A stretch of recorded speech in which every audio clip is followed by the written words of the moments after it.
to another episode of Hard Talks with Naza. As usual, this is a space where we talk. We'll not just talk, but we talk hard. There's this popular saying that says when you are getting married or when a person is married to a family, he marries the entire family. Cute theory, right?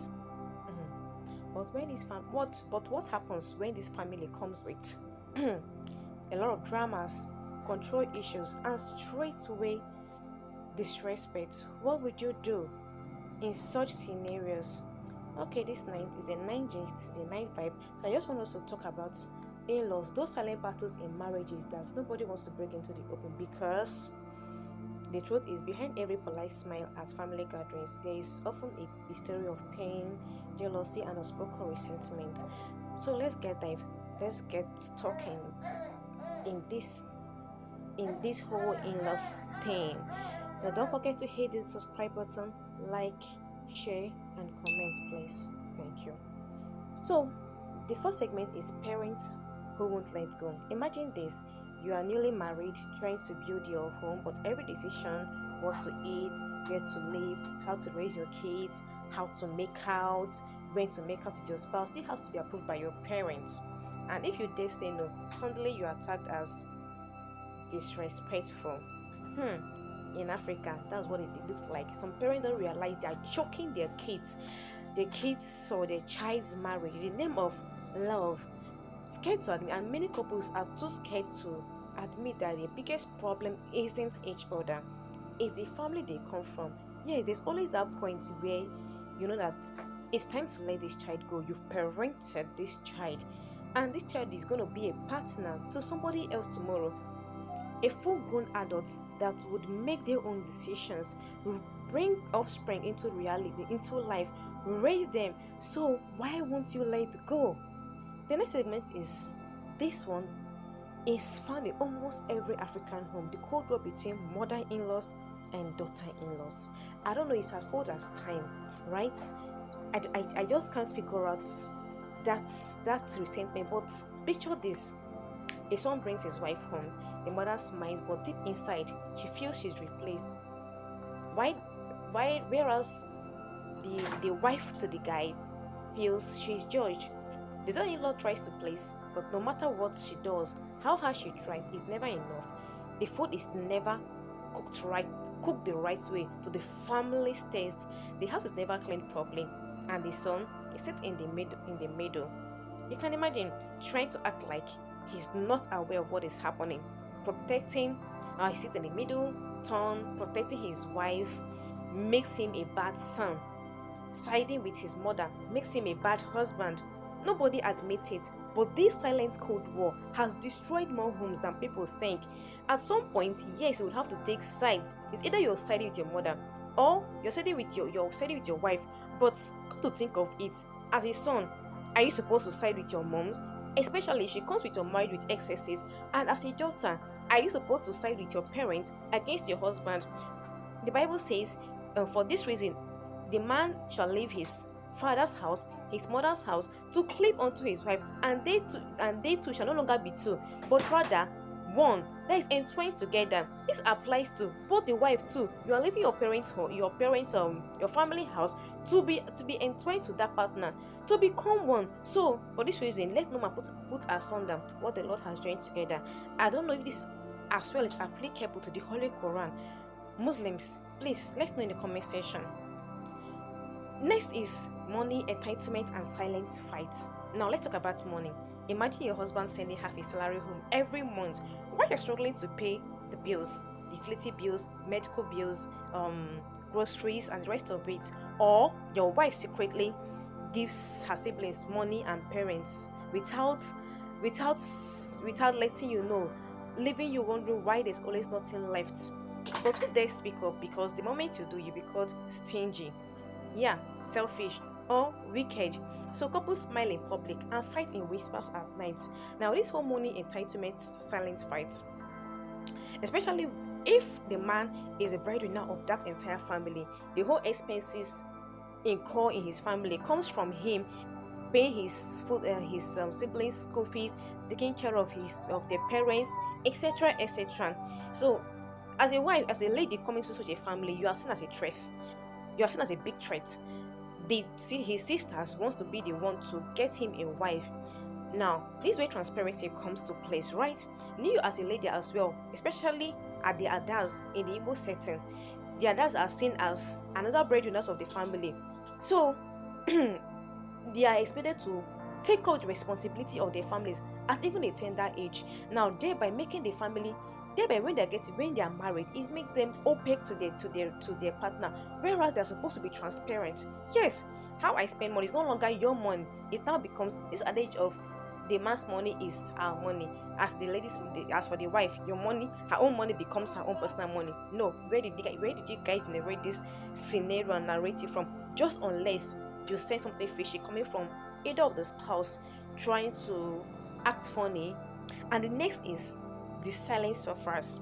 Think of that woman who swallows her tears every time her mother-in-laws insult her just to keep peace, or the man who let his wife's family disrespect him because he doesn't want to be the reason she cries. These people are silent sufferers, smiling outside but breaking on the inside. And society praises them for being what? Peaceful. Ah, this woman, she's very peaceful. She doesn't have problem because she don't talk. Because she don't tell you what she's facing on the inside. The insult hold at her. The man is a nice man, but you don't know the emotional bully he receives from his in-laws. When in reality, they are dying slowly on the inside. Why? Because they want to please society. These are the silent sufferers. Pain dished by in-laws. Come on, come off it. In-laws can do better. In-laws have become part extended family as a result of what? Marriage. You guys can do better. In fact, the world is evolving. We all should evolve in our thinking. Stop intruding. Just unless the couples involved needs your intrusion. But if not, give them space. They need time. Allow them be. Next is that emotional blackmail.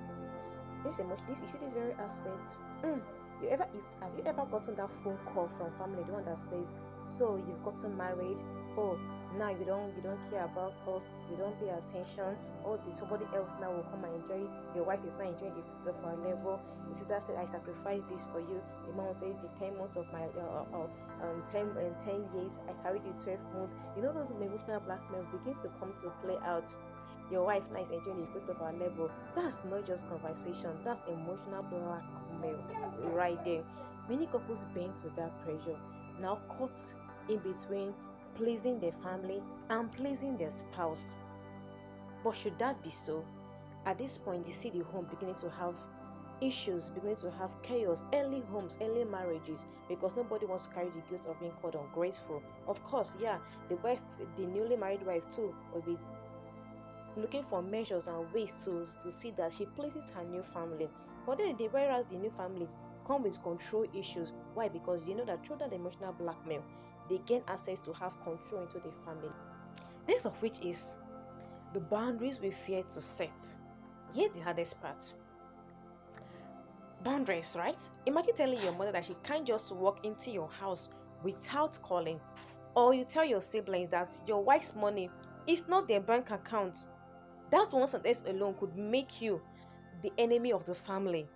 Oh yes, so many people are scared to draw the line because they don't want to be seen as disrespectful. But here's the bitter truth. Marriage without boundaries is like a house with no walls. Anybody can walk in and eventually it collapses. So learn to always say, okay, this is my family rules. Just my house, right? There are quite some family rules just to keep everybody in check. There's no harm in doing that. The moment you begin to step on toes, then you know that, oh, right. You're going to hear statement like, he has changed. Ever since she got married, she has changed. It's just her family, her family. Of course, it's her family. You guys are still part of the family as well. Did she deserted you guys? Did he reject you guys? Of course not. You all are still part of the family. But hey, hush. Take a chill pill. in-laws. Give them break. Let's set boundaries. Even the Bible says a visitor should not overstay their welcome. Yes, you've not become visitors into the family. Of course, that's a new family. That is let's try to understand the roots as one. So give them space. Anyways, I'm not here to bash in-laws tonight. I'm only here to say what many people whisper, go through in a space, but never say out loud. That's behind the smiles. Behind the smiles, there is pain, jealousy, anger, unspoken resentment, and scars. And behind the silence too, there are untold stories of interference from brother-in-laws, sister-in-laws, mother-in-laws, father-in-laws, etc., etc. So let me ask you, are you truly living in peace with your in-laws, or are you just pretending for peace? Please let me know in the comments. Type in your questions. I'll be answering. I'll be reading as well in the comments. Oh jeez, that's my little baby trying to cry fan. Alright guys, so this another hard talk episode with me, with Naza. This is just what I have for you guys tonight. I would love you guys to interact with me in the comment section. Share this video to someone who needs to hear this hard talk, this hard truth, unfiltered. And don't forget to please subscribe, share, follow, turn on the notification bell so that you get updated whenever we drop new episode. And upcoming next is, can you relate? Could mean, can you relate to anything?